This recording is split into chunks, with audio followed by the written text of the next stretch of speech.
বগুড়ায় রথযাত্রায় ঘটল মর্মান্তিক ঘটনা। বিদ্যুৎস্পৃষ্ট হয়ে প্রাণ হারালেন অন্তত 6 জন, আহত হয়েছেন আরও 25 থেকে 30 জন। বিকেলে শহরের সেউজ গাড়ি মোড়ে এ ঘটনা ঘটে। এম এ রহিমের পাঠানো তথ্য চিত্রে ডেস্ক রিপোর্ট।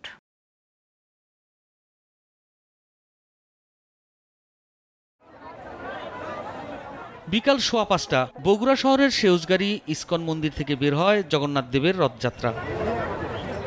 রথযাত্রাটি 10 মিনিট পথ অতিক্রম করার পর সেউজগাড়ি আমতলা এলাকায় স্টেশন সড়কে এসে পৌঁছায়। রথের চূড়া সড়কের উপরে থাকা হাই ভোল্টেজের বিদ্যুতের তারের সংস্পর্শে এলে আগুন ধরে যায়। মুহূর্তেই বিদ্যুতায়ন হন রথের উপরে বসে থাকা 25 থেকে 30 জন।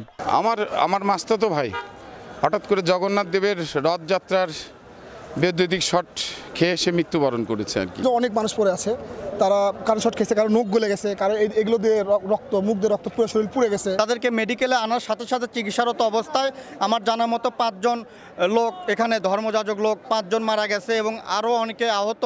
গুরুতর আহত অবস্থায় তাদের উদ্ধার করে বগুড়া মেডিকেল ও বগুড়া মোহাম্মদ আলী হাসপাতালে নেওয়া হয়। পরে একে একে আসতে থাকে মৃত্যুর খবর। নিহত 6 জনের মধ্যে রয়েছেন আলোক সরকার, আতুষী রানী, রঞ্জিতা মহন্ত, নরেশ মহন্ত সহ অজ্ঞাত আরও 2 জন। এখন আমরা সর্বোচ্চ প্রায়োরিটি দিচ্ছি হলো যারা আহত আছে, যারা হসপিটালে ভর্তি হচ্ছে, তাদের ট্রিটমেন্টটা যাতে গুরুত্ব সহকারে দেখা হয়। এই ট্রিটমেন্টটা দেওয়ার জন্য আমরা সবসময় খোঁজখবর রাখছি।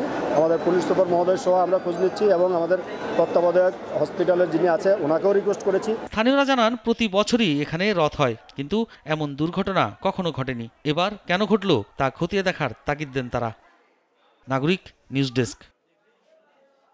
ওয়ালটন এয়ার কন্ডিশনার এক্সচেঞ্জ অফারে স্প্লিট এসিতে 23,000 টাকা পর্যন্ত নিশ্চিত ছাড়।